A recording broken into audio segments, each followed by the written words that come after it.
Hello, mapagpalang araw mga kabertod, panibagong araw, panibagong video naman tayong gagawin. Ngayong araw mga kabertod ay magluto tayo ng tinulang maliit na isda. Iwan ko kung anong tawag sa inyo niyan mga kabertod. Pero sa akin ay tawag dito sa amin ay sapsap. Kaya ngayong araw mga kabertod ay ang magluto ako.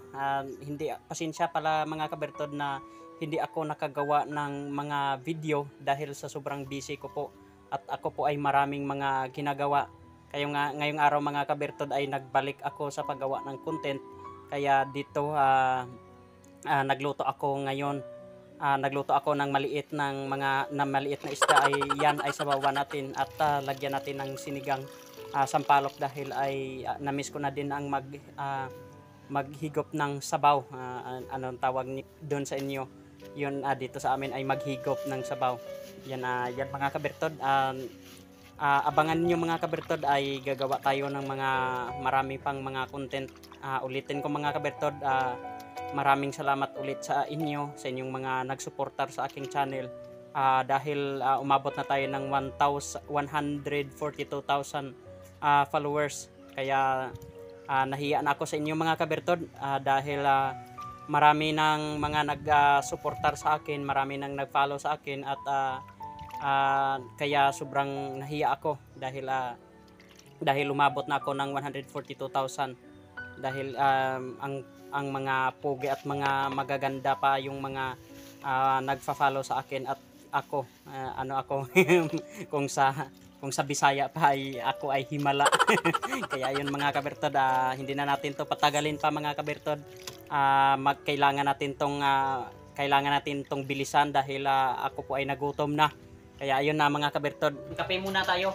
Yan, sa mga hindi gumagamit ng sa mga nagkakape dyan, bawas-bawas kayo ng kalamay. Hindi na kayo magkalamay or mag-sugar. Hindi na kayo gumamit ng sugar. Puro kape lang. At ito, kape, ang kape ko ay hindi na ako gumamit ng sugar, ay puro lang. Kaya masarap dahil pag walang sugar ay kahit 2 beses, 3 beses or 3 beses ako makapagkape, 4 na beses sa isang araw, okay lang. Masarap lang yung tulog ko sa pagkagabi dahil po ay sabi nila hindi daw mag-react yung acid pag walang sugar. Kaya yun, sinubukan ko una, parang hindi ko kayang mag-inom ng kape na walang sugar, pero sa huli ay parang masarap na para sa akin. Pasensya na kayo mga kabertod, maraming mga langaw, diba? Lagyayin na natin to.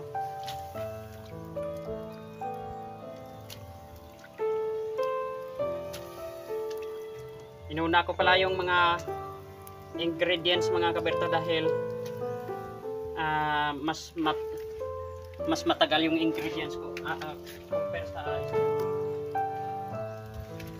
ganito ako magluto. Yan,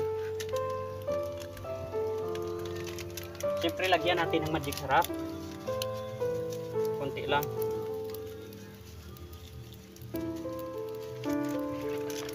At lagyan din natin ng asin.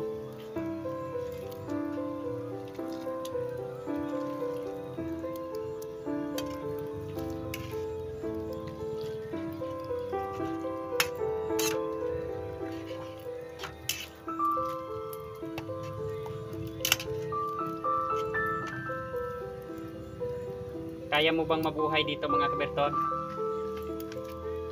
Probinsya. Ayun, okay na. Takpan muna natin sandali mga kabertod.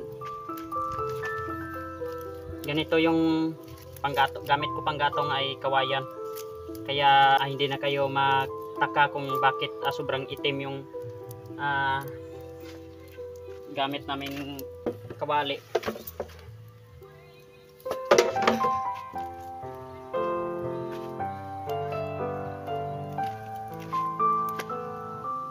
Yan, sobrang lakas ng apoy. Bawasan muna natin ang apoy. lagyan na natin to ng isda. Yan, magkuha nang ako ng 5 piraso dahil ako malang isang kakain nito.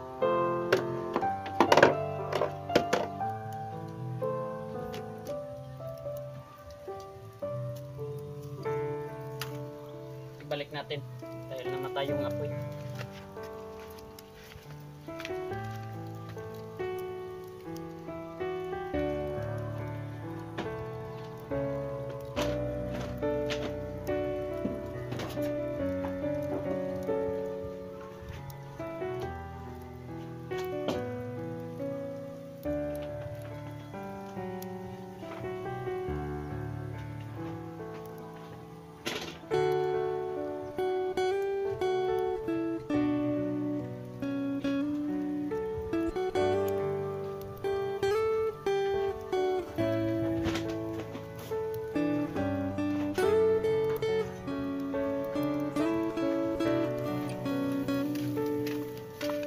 Ayun.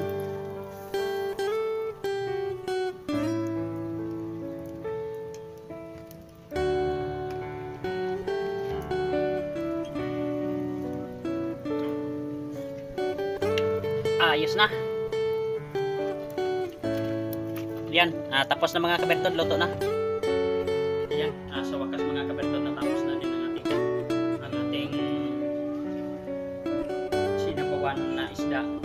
Yeah, kaunta mga kabertod, mga unta. Kain tayo mga kabertod.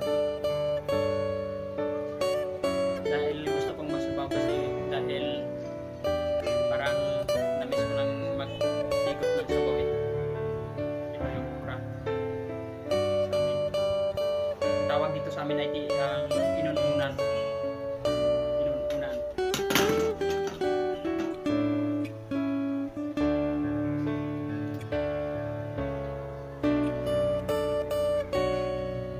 Yan, kain tayo mga kabertod.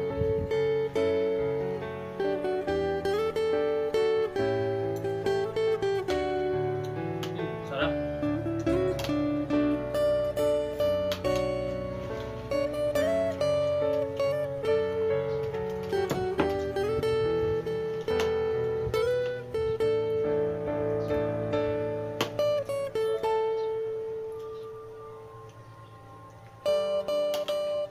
Ganito ako katipid mga kabertod magluto dahil sobrang mura lang yung binili ko.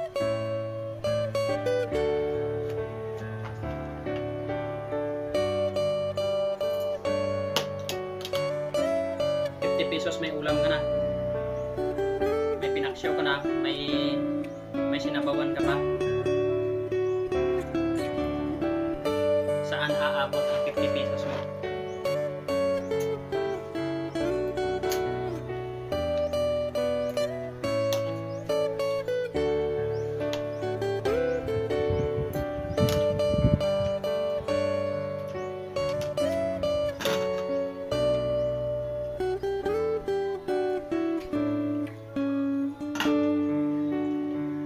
Gusto ko kasing maghigop ng maasim na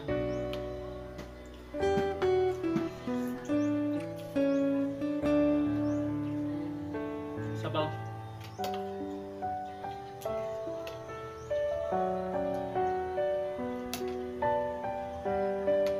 Yan lang mga kabertod, sobrang haba na aking video. And bye bye, love you all.